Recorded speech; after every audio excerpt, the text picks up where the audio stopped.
Seja bem-vindo ao canal Evangelhos Boas Novas de Deus. Se você não é inscrito no canal, se inscreve no canal, ativa o sininho para que quando seja postado algum vídeo, você tenha acesso mais rápido, você veja. Também curte o vídeo se você gostar, se você não gostar, acrescenta, faz comentários, que isso agrega tanto ao canal quanto à vida de outras pessoas, já que o canal e o vídeo têm o intuito de trabalhar o cristianismo. Mas como em outros vídeos, esse não será diferente, e eu queria fazer a indicação de uma obra que para mim é uma obra fenomenal. O autor, particularmente, existem várias bíblias de estudos, e eu tenho ela aqui, está aqui do meu lado, e eu considero que, para mim, uma das melhores bíblias de estudos hoje é a do MacArthur, e trabalha muito de forma bíblica, os textos bíblicos, os comentários, como também de forma histórica, também traz o contexto histórico, uma bíblia maravilhosa. Eu vou até mostrar ela para vocês. Ela está um pouco até sofrida, né? Está sofrida, que ela começou a desbotar, mas está aqui, a Bíblia do MacArthur. Está um pouco sofrida, já faz um bom tempo que eu tenho, muito tempo mesmo. Mas é uma Bíblia excelente, uma Bíblia maravilhosa. A letra é agradável de ler. Eu recomendo muito. Se você não tem uma Bíblia de estudo, quer ter uma Bíblia de estudo, compra do MacArthur, John MacArthur, que é uma Bíblia maravilhosa. E eu quero indicar também um livro dele, um livro muito bom, um livro que eu comprei já faz um tempo, bastante tempo. Tem até a data aqui, deixa eu ver aqui a data que eu... Na verdade, 2016 que eu comprei ele. Eu li ele em 2016. Já fazem 4 anos. Agora vamos para 5 anos, né, que eu comprei. E o MacArthur questiona o movimento, poderíamos dizer, neopentecostal, por que não em algumas igrejas pentecostais, né? O título do livro é O Fogo Estranho. Ele traz um panorama, né? Ele traz um panorama, ele traz uma abordagem com relação aos dons. Ele aborda um pouquinho a pneumatologia, que é a doutrina do Espírito Santo, segundo a Bíblia, e ele faz colocações, faz comparações com relação ao que nós vemos hoje e o que está escrito na Bíblia, né? Eu particularmente gostei muito do livro Fogo Estranho, né? Fogo Estranho. Se você quer uma obra muito boa para questionar muitas coisas que acontecem tanto no meio pentecostal quanto no meio neopentecostal, compra esse livro do MacArthur e ele vai trazer orientações maravilhosas para a sua vida como cristão. Enfim, vamos lá, né? Qual a importância da Bíblia para a vida das pessoas? Por que nós necessitamos da palavra de Deus? Por que nós necessitamos da Bíblia, né? Nós sabemos que Deus ele se revelou de uma forma progressiva para a humanidade, e a completude dessa revelação é Jesus e a formação do cânon ou dos livros considerados sagrados, a Bíblia. Qual a importância dessa revelação? Qual a importância da Bíblia para nossas vidas, né? Então nós poderíamos começar, né, dizendo que a Bíblia é o meio, né, usado por Deus para se revelar ao homem, né? Deus ele se fez conhecer, se revelou ao homem desde a criação, né? Ele se deixou conhecer. E é importante nós fazermos algumas observações, porque só um minuto, porque a Bíblia é através da Bíblia, né, que nós conhecemos a nossa história, a menos que nós, como seres humanos, aderimos visões seculares, né? Ou você mesmo que não é cristão, pegue as teorias de Darwin, né? A teoria da evolução, ou a teoria do Big Bang, e passe a montar uma visão da origem do homem, de como tudo começou. A Bíblia, para mim, como cristão, como ser humano, é a manifestação, é a revelação da história de uma forma coerente como nenhuma outra teoria, né? A Bíblia não é teoria, a Bíblia é a palavra de Deus, mas as outras teorias que existem aí, é mais fácil você, é bem mais coerente, poderíamos dizer assim, você crer no que a Bíblia diz do que acreditar no que essas teorias trazem como a origem da humanidade, né? Então a Bíblia, ela é através da Bíblia que nós conhecemos a nossa história, né? Através da Bíblia nós temos a explicação de o porquê do mal no mundo, qual a vontade de Deus para a humanidade, quem é Deus, né? Quem é Deus? A Bíblia traz as explicações de quem é Deus. A Bíblia também traz as explicações. A Bíblia traz qual é o propósito de Deus, qual é o propósito, os propósitos de Deus para a nossa vida, o que Deus quer do ser humano. Então, é através da Bíblia que nós conhecemos a história, nós sabemos de onde viemos, como estamos caminhando, para onde nós iremos e qual é o fim último. A Bíblia traz essa explicação. Então, para nós respondermos, né, o porquê necessitamos das Escrituras, da Bíblia, vamos primeiro entender um pouco o desenvolvimento, de acordo com a Bíblia, da humanidade, né? E nós começaremos pela criação mesmo do próprio homem. E o homem, ele foi criado à imagem e semelhança de Deus. Depois um dia eu vou fazer um vídeo só sobre a imagem e semelhança de Deus, que é bem complexo, as explicações que se dão. Mas esse enunciado é que o homem é a imagem e semelhança de Deus. E em Gênesis 1, do 26 ao 28, vai trazer exatamente essa concepção. Gênesis é o primeiro livro da Bíblia, então diz assim: então disse Deus, façamos o homem à nossa imagem, conforme a nossa semelhança, e domine ele sobre os peixes do mar, sobre as aves do céu, sobre os grandes animais de toda a terra, e sobre todos os pequenos animais que se movem neste chão. Então, Deus, ele criou o homem. Quem criou o homem foi Deus. Deus criou o homem. E Deus deu designações ao homem, que ele dominasse sobre os peixes do mar, sobre as aves do céu, sobre os grandes animais de toda a terra, né? E o versículo 27 diz que criou Deus o homem à sua imagem, e a imagem de Deus os criou, homem e mulher os criou. Aqui nós temos a criação de Deus, homem e mulher, né? Aí você pode dizer, e o que nós vemos hoje, né? O homossexualismo, o lesbianismo, o movimento LGBT e por aí vai, não é criação de Deus. De acordo com a Bíblia. É chato isso? É ruim? Talvez seja taxado como homofóbico, mas de acordo com a Bíblia, não. Deus criou o homem e Deus criou a mulher. E aí Deus traz esse desenvolvimento e o objetivo que ele domina lá em cima e mais outros objetivos. E Deus os abençoou e disse: sejam férteis e multipliquem-se. Então quer dizer, o objetivo, essa união entre o homem e a mulher leva à multiplicação, né? E não há multiplicação com espécies do mesmo sexo, só com espécies de sexo diferente. Então, o homem e a mulher, eles fecundam e se multiplicam. Homem com homem não se multiplica, mulher com mulher não se multiplica. Então, sai fora dos padrões da Bíblia, do que Deus, nós acreditamos que a Bíblia é a revelação de Deus para toda a humanidade. Então, acreditando nisso, nós seguimos o padrão bíblico do centro da vontade de Deus. Se você tem outra religião, ou se algum parente seu tem alguma outra religião e acredita daquela forma, então ele vive de acordo com aquilo que ele acredita. Mas se quiser viver de acordo com o que nós acreditamos, que é o padrão de Deus para a vida do ser humano, a Bíblia, aí Deus criou o homem e Deus criou a mulher. E para isso, e para que eles sejam férteis e se multipliquem. Só há multiplicação entre homem e mulher, não há multiplicação entre homem e homem, mulher e mulher, né? Então, a partir daí nós questionamos por que Deus criou o ser humano, e a resposta é que Deus criou o homem para a sua glória, né?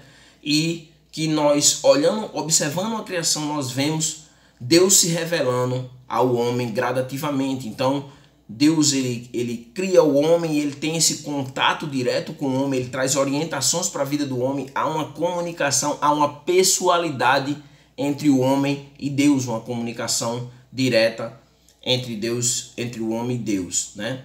E antes da queda, o homem tinha essa comunhão com Deus, né? Gênesis 2:15 ao 18 diz: e tomou o Senhor o homem e o pôs no jardim. Então Deus cria o homem, coloca no jardim.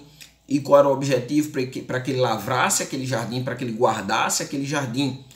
E o Senhor traz ordenança, né, ao homem, traz uma ordenança, traz uma lei, poderíamos dizer assim, ao homem. De toda árvore do jardim comerás livremente, mas da árvore do conhecimento do bem e do mal dela não comerás, porque no dia em que dela comeres, certamente morrerás. Então Deus traz uma lei. Tá aqui, coloquei você no jardim, lavre a terra, cuide da terra, né? Sejam férteis, se multipliquem, né? Lavre a terra, guarde a terra, né? Agora tem uma árvore, tem duas árvores, tem a árvore da vida, tem a árvore do conhecimento, tem um monte de árvore. Da árvore do conhecimento do bem e do mal, não coma dela, porque a partir do momento que você comer, você vai morrer, né? Deus deu essa ordem, Deus trouxe essa lei, essa orientação, esse teste para o homem, né?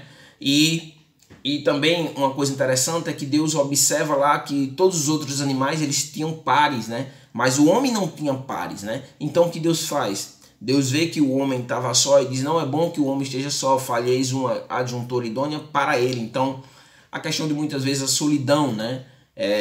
Talvez Deus tenha observado isso em Adão. Ele está só, né? Não é bom que ele esteja só. E Deus faz ali da costela de Adão, Deus faz a mulher. E essa mulher, para que ela seja idônea, né? Para que ela seja uma ajudadora, né?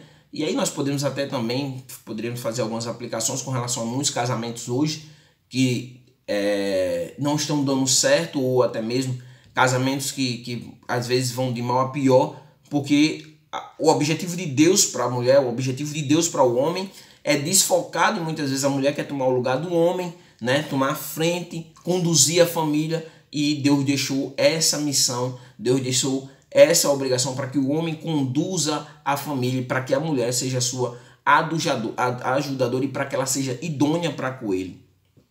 Então, esse texto mostra que Deus é um Deus, né, pessoal, né, que Deus se revelou como um Deus pessoal, né? E Deus ele colocou o homem ali para que ele cuide dos jardins, faz a ressalva da questão da árvore do conhecimento, né? E a misericórdia de Deus, a graça de Deus na vida do ser humano criou uma mulher para que seja a sua ajudadora, né? E aí o que acontece, né? Na progressão da revelação de Deus, da história, né? O que nós vemos é que vai acontecer a queda do homem, que vai desaguar toda a humanidade e que vai levar tudo que nós vemos hoje com relação à violência, com relação à maldade, né? Que nós vemos, e nós dizemos a queda, o homem caiu. E como foi essa queda, né? Gênesis 3, do 1:7 diz que o homem estava lá no jardim com sua mulher e o texto diz: ora, a serpente. O texto mostra uma figura de um animal, a serpente, né?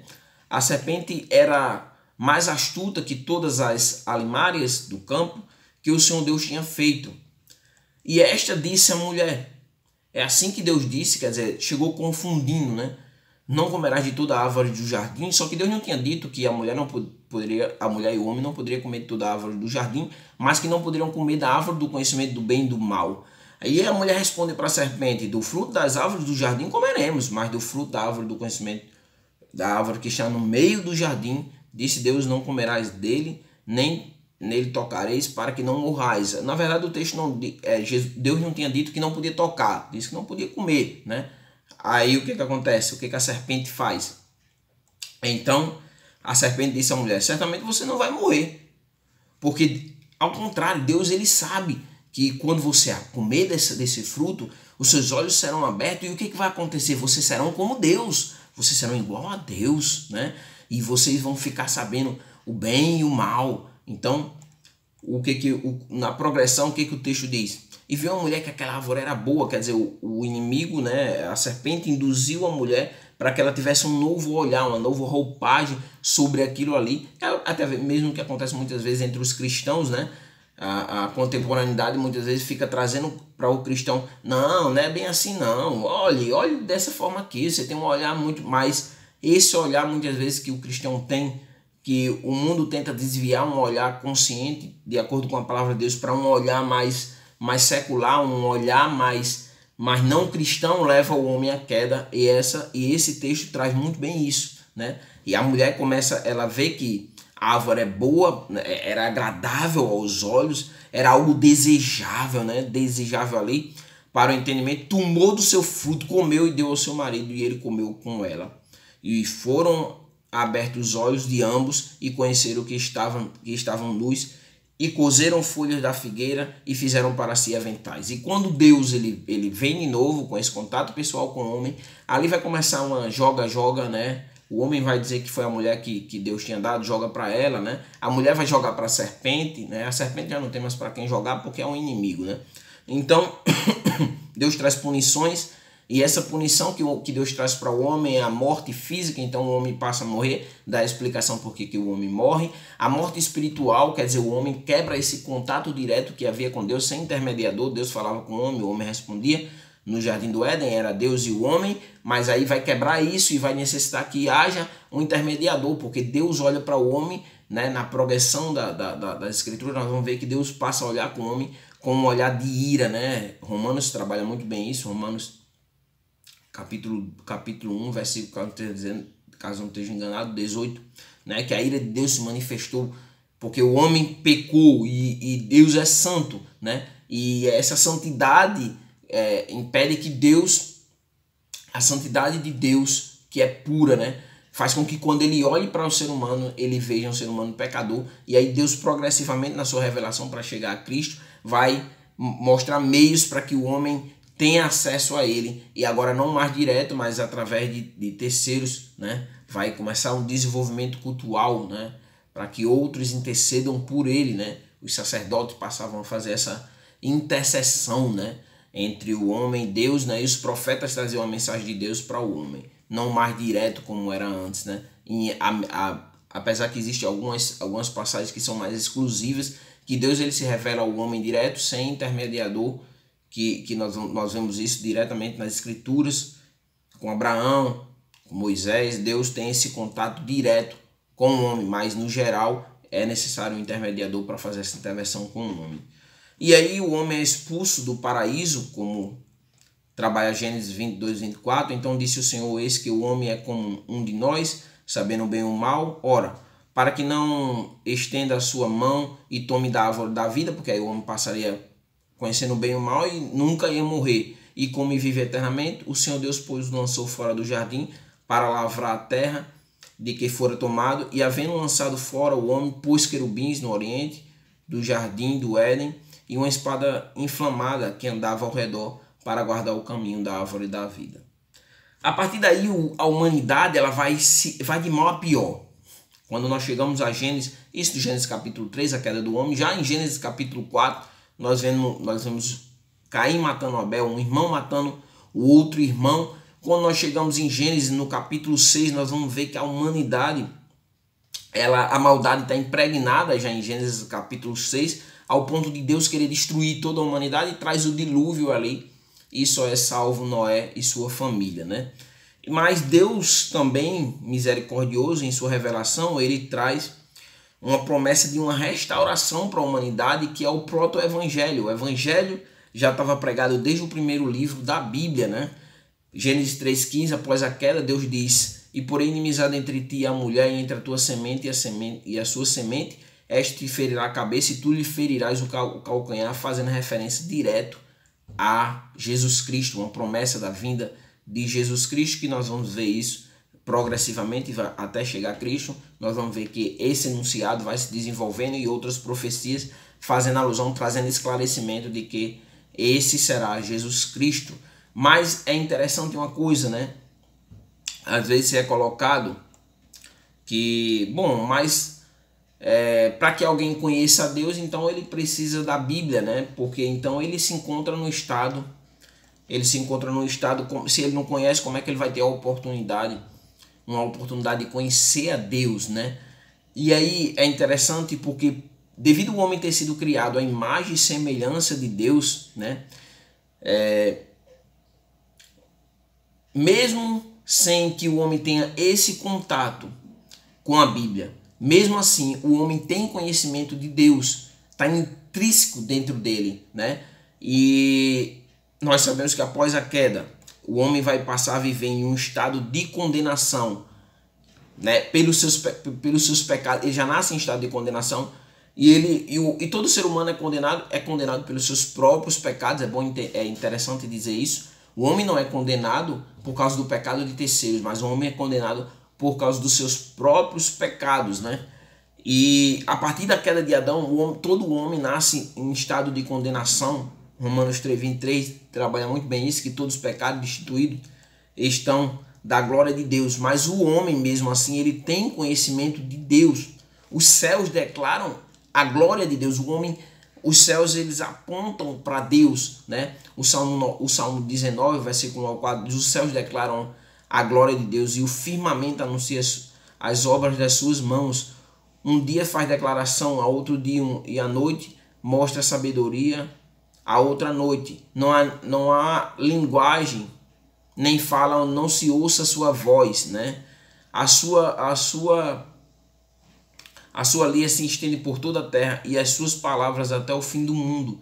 Nela pôs uma tenda para o sol. Então, contemplando os céus, contemplando a criação de Deus, o homem, ele tem já esse conhecimento de Deus. Agora, devido à queda, ele desfigura esse conhecimento. É aí onde nós vemos um monte de religiões, onde nós vemos a idolatria, né, de muitos objetos, né, colocado a criatura no lugar do Criador. Mas também a criação aponta para Deus.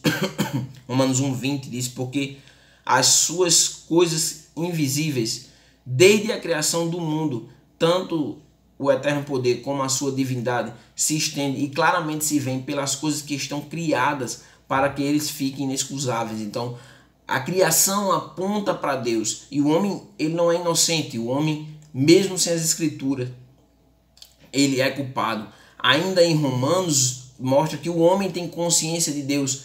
E até mesmo essa consciência que está dentro dele leva ele muitas vezes a fazer aquilo que está de acordo com a lei revelada de Deus. Mas mesmo sem conhecer essa lei, ele cumpre essa lei, né? Porque quando os gentios que não têm lei fazem naturalmente as coisas que são da lei, não tendo eles lei, para si mesmos são lei, os quais mostram a obra da lei escrita em seus corações, quer dizer, está dentro dele. Ele é a imagem e semelhança de Deus, né? Testificando juntamente com a sua consciência e os seus pensamentos, quer o acusando, quer o defendendo. Então a consciência do homem tanto defende quanto acusa, mostra que o caminho que ele está caminhando é o certo ou é o errado, né? É uma forma de Deus controlar a maldade da humanidade, senão nós já teríamos cada um já teria jogado uma bomba e destruído tudo, né? Então o homem é indesculpável diante de Deus. E uma coisa que é interessante, essa é a revelação geral, né? A natureza, a consciência, os céus, né? Leva o homem a ter esse conhecimento de Deus, mas a revelação do geral não leva o homem à convenção, porque ainda a sua natureza é corrompida e ele distorce aquilo que Deus mostra para ele. E essa distorção leva à fundamentação de outras religiões e da idolatria. Então, diante disso, nós já podemos responder a importância da Bíblia e o porquê necessitamos da Bíblia como revelação especial de Deus, né? A primeira coisa que a primeira resposta é que a queda, ela ofuscou a imagem de Deus no homem, né? O homem, ele após a queda, ele não quer saber de Deus, né? Ele não tem interesse em se aproximar de Deus, né? E nós vemos muito bem isso em Romanos, no capítulo 3, do versículo 10 ao 18, né? Que diz assim: como está escrito, não há um justo sequer, não há sequer um, não há nenhum sequer, não há ninguém que entenda, não há ninguém que busque a Deus, todos se extraviaram e justamente se fizeram inúteis, não há quem faça o bem, não há nenhum sequer. A sua garganta é um sepulcro aberto, com as suas línguas tratam enganosamente, peçonha de áspers está debaixo de seus lábios, cuja boca está cheia de maldição e amargura. Os seus pés são ligeiros para derramar sangue, em seus caminhos há destruição e miséria, e não conheceram o caminho da paz. Não há temor não há temor de Deus diante de seus olhos. Então o homem não quer saber definitivamente de Deus, porque a sua natureza ela está caída, mas também porque necessitamos das escrituras, da revelação de Jesus Cristo, da revelação especial de Deus, é que o homem está morto, né? Em Efésios 2:1 diz que e vos vivificou. Quer dizer, a situação do homem era morto, ele precisava receber essa vida, né? Porque ele estava morto em sua natureza, em seus delitos e pecados, suas ofensas e pecados, Efésios 2:1. Então, há essa necessidade da revelação de Deus para que o homem tenha essa consciência da sua natureza e seja aplicado a palavra de Deus em sua vida. E como é que Deus faz isso, né? É o Espírito Santo que faz essa aplicação da palavra de Deus, da Bíblia, à vida do ser humano. É o Espírito Santo quem aplica, né? E como é que ele faz isso? Primeiramente, tem que se ouvir a palavra de Deus, né? A palavra de Deus, ela produz fé na vida do ser humano, né? Romanos 10:17 diz: de sorte que a fé é pelo ouvir, e o ouvir pela palavra de Deus. A fé, a pregação do evangelho, por isso da necessidade da pregação do evangelho, né? De o evangelho, o homem é inesculpável, ele está em estado de condenação, ele necessita sair desse estado de condenação, e a forma dele sair desse estado de condenação é ouvindo o evangelho. E a palavra de Deus produz fé no coração, porque a fé vem pelo ouvir, a pregação é pregada, a fé é produzida no coração, né? E a partir de que a fé, que é produzida essa fé, o Espírito Santo de Deus, ele atua na vida do ser humano, e aí ele convence o homem, ele regenera o homem, ele dá um novo nascimento, e ele mostra um caminho diferente do que o homem está seguindo, e reconcilia esse homem com Deus através de Jesus Cristo. Jesus Cristo é o meio, a aplicação, o Espírito Santo aplica Jesus Cristo, a obra de Jesus Cristo em nossas vidas, e aí nós passamos a ter uma condução, os atributos de Cristo nos conduz, como trabalha em Romanos capítulo 5, a ter novamente acesso a Deus, né? Então o Espírito Santo, ele convence o homem de sua natureza, do seu modo de viver errado em uma vida de pecado. Em João 16:8 diz que e quando ele vier convencerá o homem convencerá o mundo do pecado e da justiça e do juízo. Então, o Espírito Santo, ele faz essa aplicação das verdades de Deus, né, à vida do homem, né? Esse é o texto que diz aqui. Mas quando vier o Consolador, que eu da parte do Pai enviar. Quando vier o Consolador, que eu da parte do Pai vos hei de enviar, aquele Espírito de verdade, que procede do Pai, ele testificará de mim. Então, aplicará o que Jesus disse à sua vida, e o homem tem um novo modo, né? O homem vai ser justificado diante de Deus, o homem vai ser regenerado diante de Deus, vai haver uma convenção, vai haver uma união mística com Cristo, vai haver uma adoção, não mais como criatura, mas agora vai passar a ser realmente filho de Deus, né? Noiva do noivo. Então, diante de tudo isso, né? Eis o motivo da importância da Bíblia e porque é importante, né? Porque necessitamos da Bíblia como revelação especial de Deus, né? Então, nós podemos tirar algumas aplicações para a vida das pessoas, né? A queda, né? O pecado de Adão levou a humanidade para longe de Deus. Essa é uma verdade. A humanidade se encontra da forma que se encontra porque ela se distanciou de Deus através do pecado. E quanto mais uma sociedade, quanto mais as pessoas se distanciam de Deus, mais a sua vida vai de mal a pior, mais o homem vai para longe de Deus. Quanto mais peca, mais o homem se distancia de Deus, né? Mas outra verdade que nós podemos tirar é que Deus, ele se revelou à humanidade. A graciosidade de Deus, né? Deus cria o homem, Deus traz o propósito para a vida do homem, que é a sua glória, né? E Deus, ele progressivamente ele vai se deixando conhecer ao homem seus propósitos, né? Seus decretos, o futuro da humanidade, o que ele quer do homem, o tratamento que ele trata, por exemplo, com Israel, o cuidado com o homem, né? Para que leve a uma redenção da humanidade, e essa redenção através de Jesus Cristo, né? Então, outra verdade que nós podemos tirar é que a Bíblia é a revelação de Deus para as nossas vidas. É através da Bíblia que você vai agradar a Deus, é através da Bíblia onde você vai haver uma reconciliação de você com o seu próximo, com seu irmão, com seu pai, com seus colegas de trabalho, com seus colegas de escola. É através da palavra. A palavra de Deus é a revelação de Deus para nossas vidas, como Deus quer que nós nos comportamos diante da humanidade, né?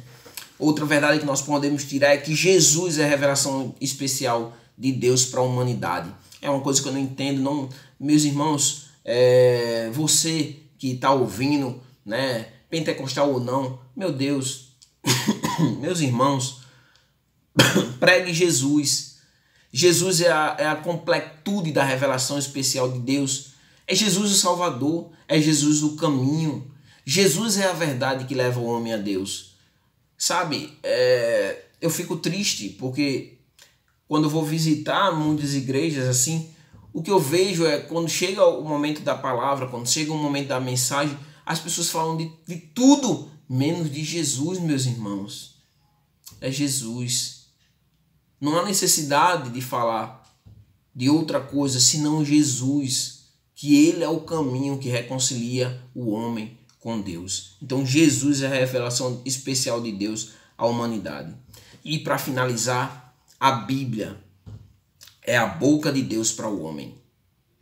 Uma coisa interessante com relação a esse enunciado é que, principalmente nas igrejas pentecostais, o que nós vemos é que Deus está mandando dizer isso, Deus está mandando dizer aquilo. Eu dizia até esses dias por minha filha, conversando com ela, Deus está trazendo promessa não sei de quê, Deus está trazendo... Todas as promessas estão reveladas nas Escrituras. Tudo que você precisa saber de orientação para a sua vida está na Bíblia, meu Deus. Tudo, tudo, tudo, tudo, tudo. O que você deve fazer, como você deve se comportar, né? O que não deve fazer, né? Como se comportar em situações mais adversas. Você acha que tem alguém lá trazendo revelação ali para a vida de José? Não. Era o próprio Deus e a obediência dele, a integridade dele diante de Deus. E Deus ali atuou na vida dele, sabe? Esse é um dos maus assim, do pentecostalismo, do neopentecostalismo. É essas revelações que muitas vezes... O cânone já foi formado. Tudo o que nós precisamos saber está na Bíblia. Então, muitas vezes se fundamenta doutrinas, né? Através de revelações, através de Deus está mandando dizer isso, Deus está mandando dizer aquilo. E muitas pessoas acabam sendo conduzidos por esse tipo de situação, acabam sendo conduzidos e muitas vezes, depois quando dá tudo errado, ele coloca a culpa em Deus. Mas Deus não é o culpado. Quem é o culpado? É o próprio ser humano, né? Que procura revelações que tragam para o seu ego. Qual é a vontade de Deus para a sua vida? Eu vou dizer aqui agora a vontade. Que você viva uma vida de santidade, que você viva uma vida que agrada a Ele, que você busque a Ele em primeiro lugar, que você espere a volta de Jesus vigilante, orando, que você seja uma boa pessoa para a sua família, que você seja uma boa pessoa para a sociedade, que você ame ao próximo como a si mesmo. É a vontade de Deus para a vida da humanidade. O reino de Deus tem que ser o primeiro lugar na sua vida. Então, primeiro lugar não é faculdade, primeiro lugar não é trabalho, primeiro lugar é Deus na sua vida. Primeiro lugar é buscar agradar a Deus, buscar viver uma vida que glorifique ao nome do Senhor. É o primeiro lugar. Você fazendo isso, todas as demais coisas vos serão acrescentadas. Família, trabalho, faculdade, mas em primeiro lugar tem que ser Deus. Ele tem que ser o primeiro lugar na sua vida. Então essa é a vontade de Deus para a sua vida. Quer saber a vontade de Deus para a sua vida? Leia a Bíblia. Leia a Bíblia. Não seja preguiçoso. Não terceirize os outros. A palavra tal. E outra coisa, uma coisa que eu digo aqui para os pregadores. Cara, estude a Bíblia. Cara, leia a Bíblia e pregue de forma expositiva. Leia o texto lá. Explique o texto para as pessoas. Do texto. Fique no texto. Não abra o texto e saia falando isso, aquilo. Leia o texto. O próprio texto traz aplicações. Lá dentro do texto, o que eu posso tirar aqui de aplicação para a vida das pessoas? Tire as aplicações, coerente com o texto, use concordância, use comentário. Tem tantos, meu Deus, tantos comentários. Tem o Bacon aqui que eu tenho o do Champlin, tem o do Wisby, tem um da Central Gospel que é muito bom, tem os comentários da Cultura, tem os comentários do Hernandes que dá de graça as aplicações, tem o Buckley, sabe?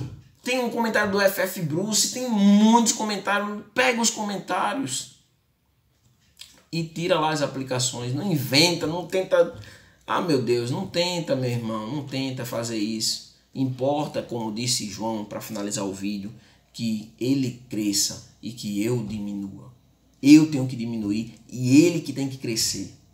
O que importa é isso. Então não importa eu ser um bom expositor, não importa eu ser aqui o maior estudioso. Não, importa que ele cresça. A glória é para ele. Não é nada para mim aqui. Nada para mim, sabe? Nada para mim. Eu não quero glória nenhuma. Não quero glória nenhuma. A glória é dele, é para ele. Ele, por ele, só para ele. Todas as coisas subsistem por ele. Nada foi feito sem ele. É ele, é Jesus. Tudo é para ele. Nada para mim. Eu não sou ninguém, nem mereço glória nenhuma, nem nada. Sou um pobre, miserável, pecador. E se não fosse a misericórdia de Deus, na minha vida eu já teria sido consumido, destruído. Mas é a graça dele me levando para o trabalho, me trazendo do trabalho, me guardando por onde quer que eu ande. É ele. Sem ele, nada. E ainda me dá a oportunidade de ter uma vida eterna com Deus, né? Longe das angústias da vida, da tristeza, da solidão. É ele, é para ele. Então, a importância da Bíblia é que ela nos conduz a Deus através de Jesus Cristo. Jesus é a revelação especial de Deus. Que Deus os abençoe. Compartilhe esse vídeo para outras pessoas para que possam aprender, para que possam serem abençoadas. Que Deus abençoe a sua vida, que Ele guarde a sua vida e que você a cada dia mais busque ter mais comunhão com Ele. Busque Ele em primeiro lugar e a sua vida vai ser abençoada. Amém.